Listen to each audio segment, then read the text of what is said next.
আসসালামু আলাইকুম। Hello everyone.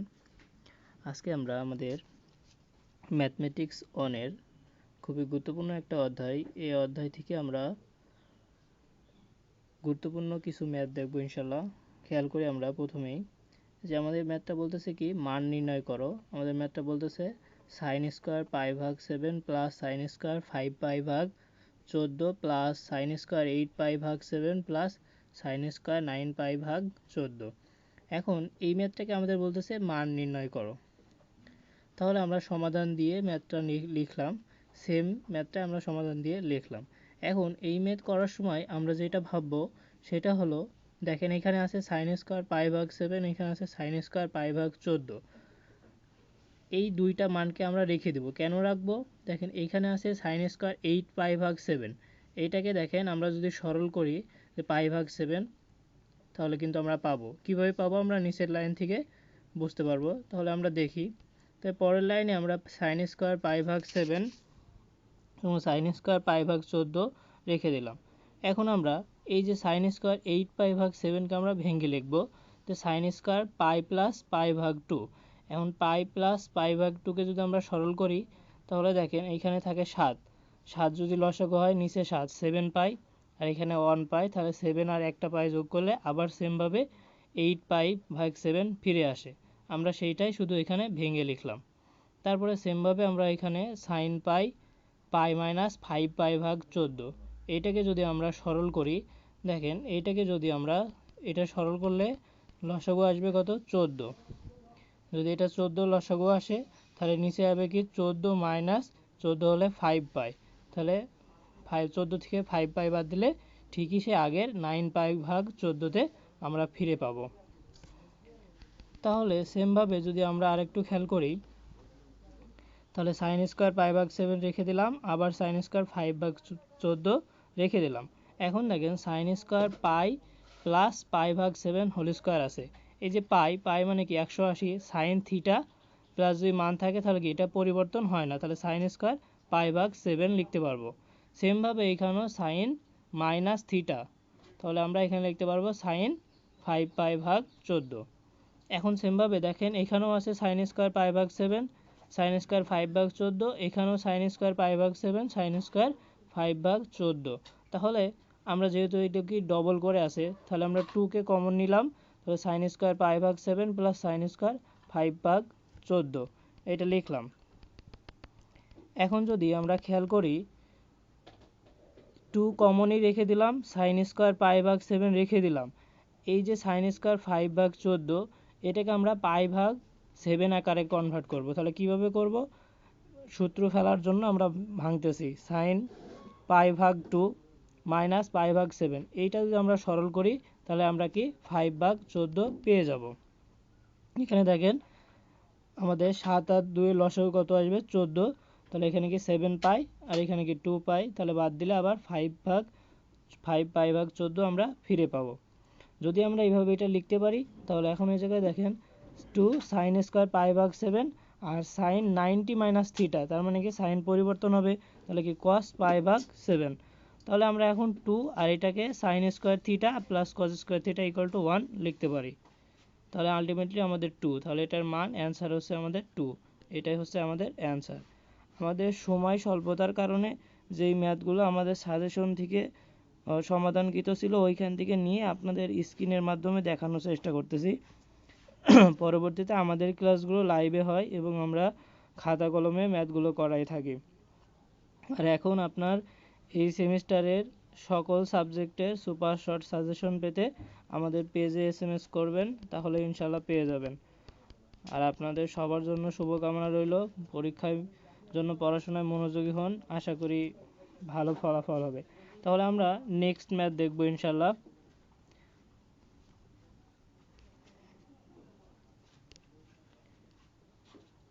আমরা যদি এখন আমাদের 2 নম্বর ম্যাথটা একটু খেয়াল করি, একটু সহজেই আমরা বোঝার চেষ্টা করব ইনশাল্লাহ।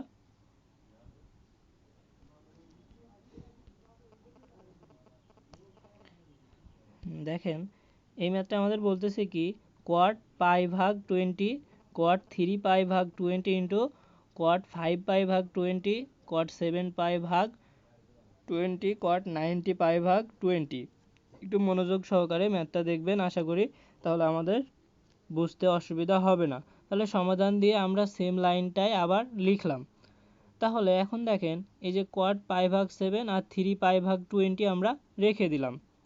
কেন রেখে দিলাম এখনই বুঝতে পারবেন। তাহলে দেখেন যে 5 পাই ভাগ 20 উপরে উপরে কাটাকাটি করেন, যে 5কে 20কে 5 দিয়ে ভাগ করেন 20কে, তাহলে কি 4 5 20, তাহলে 1 ভাগ 4 থাকে, তা 1 পায়ের সাথে গুণ করলে কি পাই, আর পাই ভাগ 4, তাহলে আমরা এটা লিখতে পারি cot পাই ভাগ 4। 5 cot 5 পাই ভাগ 20কে আমরা লিখতে পারি cot পাই ভাগ 4। সেমভাবে আমরা 7 পাই ভাগ 20 এইটাকে দেখেন আমরা কিভাবে ভাঙতে পারি। আমরা যদি পাই ভাগ 2 লিখি মাইনাস 3 পাই ভাগ 20 লিখি, তাহলে আমরা এটা যদি সরল করি ঠিকই 7 পাই ভাগ 20 পাবো। তাহলে আমরা এইভাবে লিখতে পারি। এই বিষয়টা আমি আর একটু যদি আপনাদের সাথে বিস্তারিতভাবে বলার চেষ্টা করি, তাহলে দেখেন আমার আছে কি, এখান থেকে আমরা দেখি cot 7 পাই ভাগ 20। এখন এইটাকে আমি ভাঙতে চাচ্ছি, তাহলে আমি এটা কিভাবে ভাঙবো। তাহলে প্রথমে আমাদের যেটা নিয়ম, আমি প্রথমে পাই লিখব, তারপরে একটা মাইনাস চিহ্ন দিব, তারপরে একটা ভাগের আকারে চিহ্ন দিয়ে নিচে যেই মানটা আছে আমরা সেইটা লিখব 20। এখন যে 20 লিখলাম, এখন এই জায়গায় যদি লসাগু 20 করি আমরা, তাহলে দেখেন এইখানে যদি 1 আছে তার মানে কি 20, তাহলে 20 পাই মাইনাস এখানে কত পাই দিলে আপনার কি হবে 7 পাই আসবে। তাহলে কি এইভাবে আমার হচ্ছে না, তাহলে আমরা তখন কি করব, এই যে পাই মান তো 180, তাহলে আমরা তখন এখানে পাই ভাগ 2 নেব। তাহলে 2 আর 20-এর আমরা যদি লসাগু করি, তাহলে আমাদের লসাগুটা কত আসবে, 2 দিয়ে দিলে 1 আর 10, তাহলে আমাদের 20 লসাগু আসবে। সেক্ষেত্রে আমরা দেখেন 20 যদি লসাগু আসে এখানে 2, তাহলে এখানে 2, তাহলে 10 দুগুণে 20 10 পাই, আর গুণ করেন পায়ের সাথে 10 পাই, মাইনাস এখানে 20, তার মানে কি 1 আর উপরে আছে কি 3, তাহলে 20 10 মাইনাস 3 পাই, তাহলে আলটিমেটলি আমাদের এই 7 পাই আমরা পেয়ে যাব। আশা করি এই বিষয়টা বুঝতে পারছেন। যদি বুঝতে না পারেন আর একটু ভিডিওটা টেনে দেখলে বুঝতে পারবেন। যদি এটা না বুঝেন তাহলে আমরা পরবর্তী আরেকটু বলে দিব। তাহলে এটা আমরা বুঝলাম যে 7 পাই ভাগ 20কে আমরা লিখতে পারি cot পাই ভাগ 2 মাইনাস 3 পাই ভাগ 20। এখন একটা বিষয় খেয়াল করেন, আমরা সেমভাবে cot 9 পাই ভাগ 20কে ভাঙবো একইভাবে। তাহলে দেখেন 9 পাই ভাগ 20 আছে, প্রথমে আমাদের নিয়ম আমরা আপনাদের কি বললাম, পাই লিখবো, তারপর একটা মাইনাস চিহ্ন দিব, তারপরে আমাদের যেই সহগটা আছে সেটা আমরা লিখব 20। এখন দেখেন এই যে পাই এটাকে যদি আমরা করি 1 আছে, হইতেছে না, তাহলে আমরা যদি এখানে পাই ভাগ 2 দিই সেক্ষেত্রে কিন্তু আমাদের হবে এটা তখন 90 ডিগ্রি হবে। তাহলে 20 আর 2 এর লসাগু আমাদের কত হবে 20, তাহলে 20কে আমরা 2 দিয়ে ভাগ করলে 10, তাহলে 10 পাই, আর এখানেও কি 20কে ভাগ করলে 1 আর উপরে আছে কি পাই, তাহলে এখানে পাই, তাহলে 10 পাই থেকে একটা পাই বাদ দিলে 9 পাই ভাগ 20 আমরা পেয়ে যাই। তাহলে আমরা এটা এইভাবে লিখতে পারি এখানে cot পাই ভাগ 2 মাইনাস পাই ভাগ 20। তাহলে আমরা সেম উপরের লাইনে ফিরে যেতে পারি। এখন আমরা যদি খেয়াল করি তাহলে দেখব পরের লাইনটা একটু দেখার চেষ্টা করব আমরা। cot পাই ভাগ 20 cot 3 পাই ভাগ 20 রেখে দিলাম। আর আমরা জানি cot দেখেন এখানে আমাদের আছে কি cot পাই ভাগ 4, তাহলে পায়ের মান কত ভাই 100 যদি 80 ডিগ্রি হয় ভাগ 4, এটাকে যদি কাটাকাটি করেন তাহলে দেখেন আমাদের কত আসে 2, আর এখানে আসে আমাদের কত 90, আর এটা যদি করেন তাহলে কি 45, তাহলে cot 45 ডিগ্রির মান কত 1, সেইটাই আমরা এখানে লিখছি যে cot পাই ভাগ 4 মানে 1।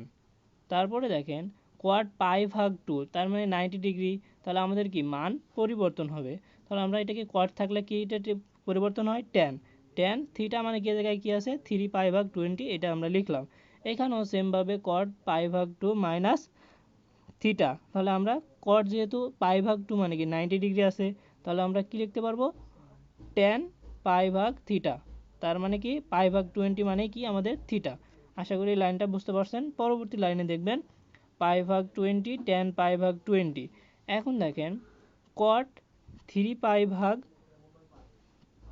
20 ইন্টু tan 3 পাই ভাগ 20। এখন যদি আমরা খেয়াল করি দেখেন cot থিটা,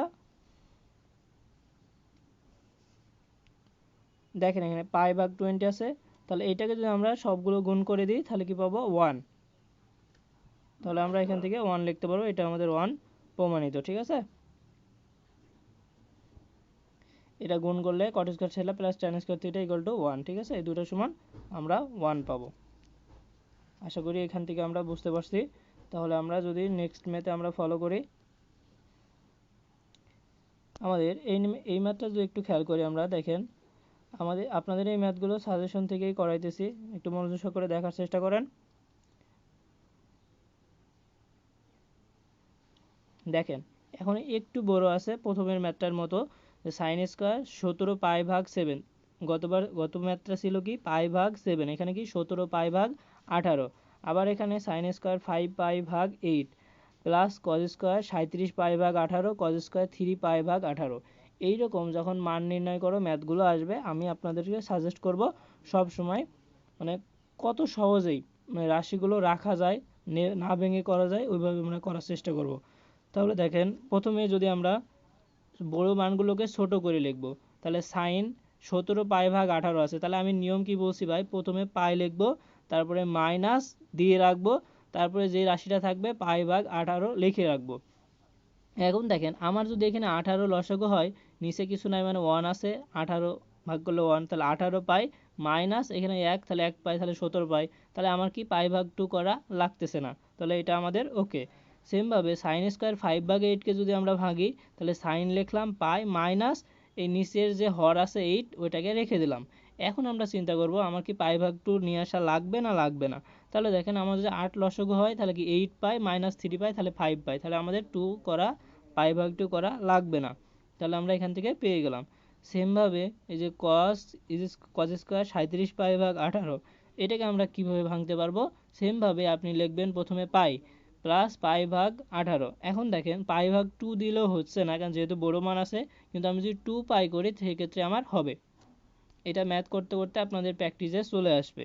তাহলে এখন দেখেন এই 2 পাই নিচে কিছু নাই মানে 1, তাহলে 18 লসাগু 18 দুগুণে 36 পাই প্লাস পাই ভাগ 18 আছে, 18কে 18 দিয়ে ভাগ করলে 1, একের সাথে পাই গুণ করলে পাই, তাহলে 18 পাই প্লাস 18 দুগুণে 36 পাই প্লাস পাই, তাহলে কি 37 পাই। তাহলে এই আলটিমেটলি টার্মটা সমান আমরা কি 37 পাই পেয়ে যাব। তাহলে আমরা এটা লিখতে পারি।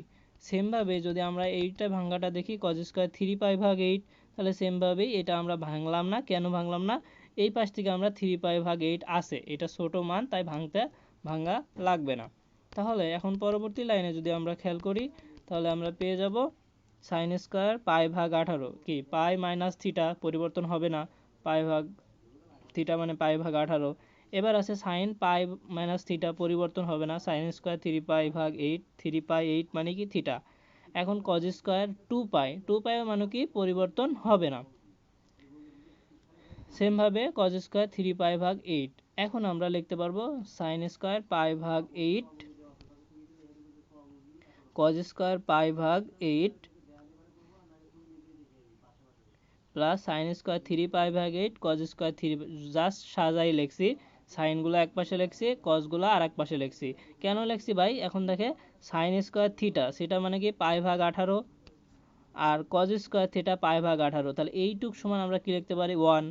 আবার দেখেন sine square theta plus cos square theta এইটুক সমান কি লিখতে পারি 1, তাহলে 1 প্লাস 1 যোগ করলে আমরা 2, এই 2টাই আমাদের অ্যান্সার। শুধু জাস্ট ভাঙ্গার বিষয়টা আমরা যদি ক্লিয়ার বুঝতে পারি তাহলে আমাদের সমস্যা নাই। আর আপনারা যদি ম্যাথটা বুঝতে পারেন তাহলে কমেন্টে জানাবেন যে বুঝতে পারছি, আর যদি না বুঝেন সেটাও বলবেন, তাহলে আমরা আবারও নেক্সট এই ম্যাথটা বোঝানোর চেষ্টা করব।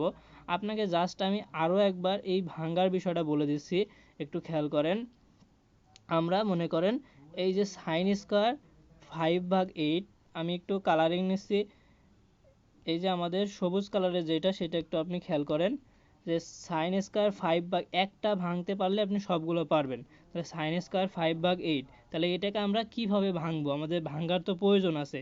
তাহলে এটা ভাঙার জন্য প্রথমে আমি আপনাকে যেটা বলছি, যে প্রথমে আমরা সাইন লিখে পাই লিখব, পাই লেখার পরে একটা মাইনাস চিহ্ন দিব, তারপরে একটা ডিভাইডেড চিহ্ন দিয়ে রাখবো, আর নিচে যে হরটা আছে সেইটা আমরা লিখবো 8 আছে, তাহলে আমরা 8 লিখবো।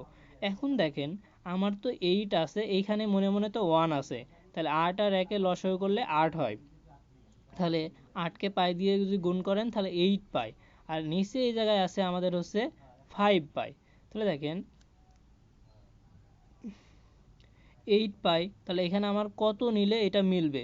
তাহলে দেখেন 8 যদি আমি নিয়ে নিই, তাহলে কি আমার 8 যদি লসাগু হয়, তাহলে আমাদের এখানে 3 পাই, তাহলে কিন্তু আমাদের এটা মিলে যাবে যে সাইন স্কয়ার পাই ভাগ 8। তাহলে 8 পাই থেকে 3 পাই বাদ দিলে আমরা কি পাবো? সাইন স্কয়ার 5 ভাগ 8। এভাবে আপনার প্রত্যেকটা ভাঙতে হবে। আশা করি বিষয়টা ক্লিয়ার হয়ে গেছেন। সেমভাবে আমরা যদি আরও একটা ম্যাথ খেয়াল করি, এই ম্যাথটা খুবই ইম্পর্টেন্ট এবং খুবই গুরুত্বপূর্ণ। আপনারা একটু মনোযোগ সহকারে দেখার চেষ্টা করবেন।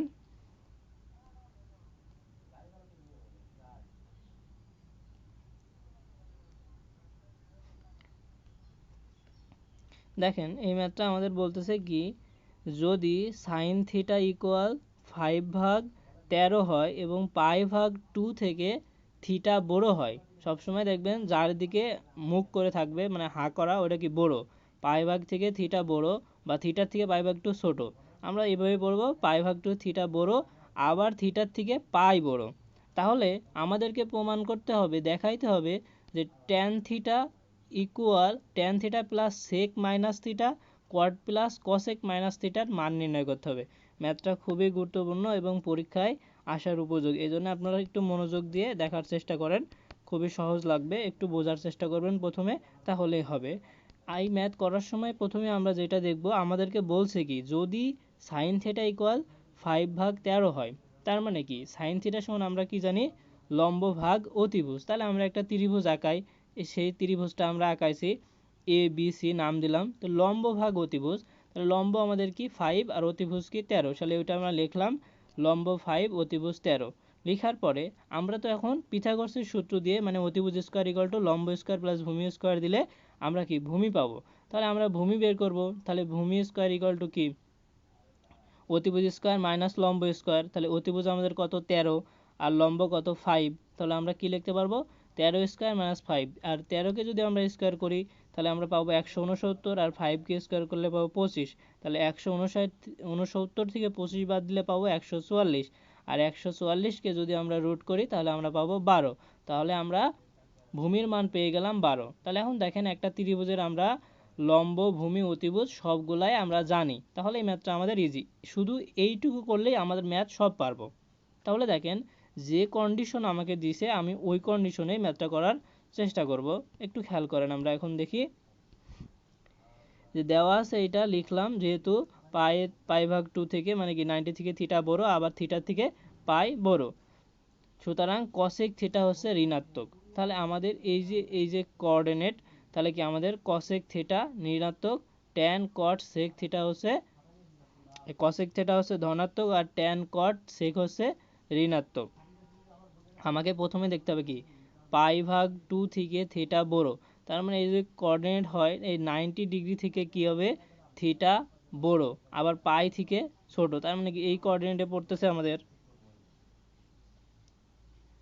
দেখেন একটু, পাই ভাগ 2 থেকে থিটা বড়, আবার পাই থেকে থিটা থেকে দেখেন পাই থেকে থিটা হচ্ছে ছোট। তাহলে আমরা যদি এই কোঅর্ডিনেটে পড়ে, তাহলে আমরা পাশের চিত্র অনুযায়ী যেটা পাবো কি, কসেক থিটা, তার মানে কি অতিভুজ ভাগ লম্ব, কারণ কি সেকের বিপরীত তো কসেক। তাহলে ট্যান সমান কি -5/12, যেহেতু এই ঘরে তো আমাদের কি ট্যান নেগেটিভ। আবার কট দেখেন -5/12, কটও আমাদের এই ঘরে নেগেটিভ, এই জন্য আমাদের মাইনাস হবে। তাহলে আমরা শুধু সেক কি -13/12। এখন আমরা এখান থেকে যেটা পাবো সেটা আমরা করে দিলে হয়ে যাবে। এখন ম্যাথটা আমরা তুলবো tan theta plus sec theta, cot theta minus cosec theta, কিন্তু আমরা এখন জানি কি tan theta sec minus theta, মানে কি সেক মাইনাসটাকে খেয়ে নেয়, তাহলে কি সেক থিটা হবে। আবার কসেক মাইনাস থিটা মানে কি মাইনাস কসেক থিটা, কসেক তো মাইনাস খেতে পারে না, তাহলে কট মাইনাস কসেক থিটা। তাহলে এখন শুধু আমরা মানগুলো বসাবো। ট্যান থিটার মান কত পাইছি, দেখেন ট্যান থিটার মান -5/12, তাহলে ওই মানটা আমরা বসাই, ট্যান থিটা -5/12।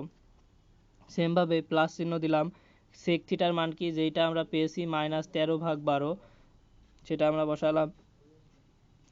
নিচে দেখেন আমরা কট থিটার মান কি -12/5 সেটা বসাইলাম, আবার -13/5 সেটা কি কসেক থিটা সেই মানটা বসালাম।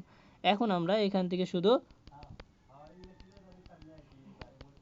দেখেন যে -5/12 -13/12 এটা যদি আমরা সরল করি তাহলে আমাদের লসাগু 12, তাহলে 12কে 12 দিয়ে ভাগ দিলে 1, তাহলে 5 -5 এখানেও -13, সেমভাবে নিচে 5 লসাগু 12 - 13, তাহলে -5 -13 দুইটাই মাইনাস, তাহলে মাইনাসে মাইনাসে গুণ করলে কি -18 আর নিচে আছে 12।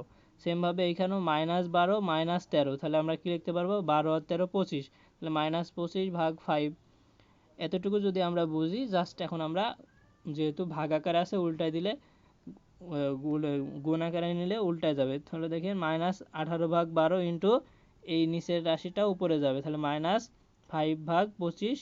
তাহলে এটাকে আমরা লিখতে পারি কিভাবে, দেখেন 18/12 আছে, এটা যদি আমরা একটু শর্ট করে কাটার চেষ্টা করি, দেখেন 6 দুগুণী 12 আর 3 6 18, তাহলে আমরা কি লিখতে পারবো 3/2, এই 18 আর 12 যদি কাটাকাটি করি। আবার 5/25 আছে, তাহলে 5 5 25, তাহলে 1/5 লিখতে পারবো। এখন আমরা এটাকে লিখতে পারবো যদি গুণ করি 3/10, আর এই 3/10ই হচ্ছে আমাদের কাঙ্ক্ষিত অ্যান্সার। তাহলে এটার মান 3/10। আশা করি বুঝতে পারছেন। আমাদের কোঅর্ডিনেট আর এই যে ভূমি দেওয়া আছে, এই অতিভুজ দেওয়া আছে আর লম্ব দেওয়া আছে, ভূমি বের করতে হবে, তাহলে এই ম্যাথটা আমাদের জন্য সহজ হয়ে যাবে। আশা করি বুঝতে পারছেন। আর আপনারা আপনাদের যে কোনো বিষয়ে যে কোনো ম্যাথ পেতে আমাদের এখানে কমেন্ট করবেন, তাহলে আমরা সেই ম্যাথগুলো ভিডিও দেওয়ার চেষ্টা করব। ধন্যবাদ সবাইকে। আসসালামু আলাইকুম।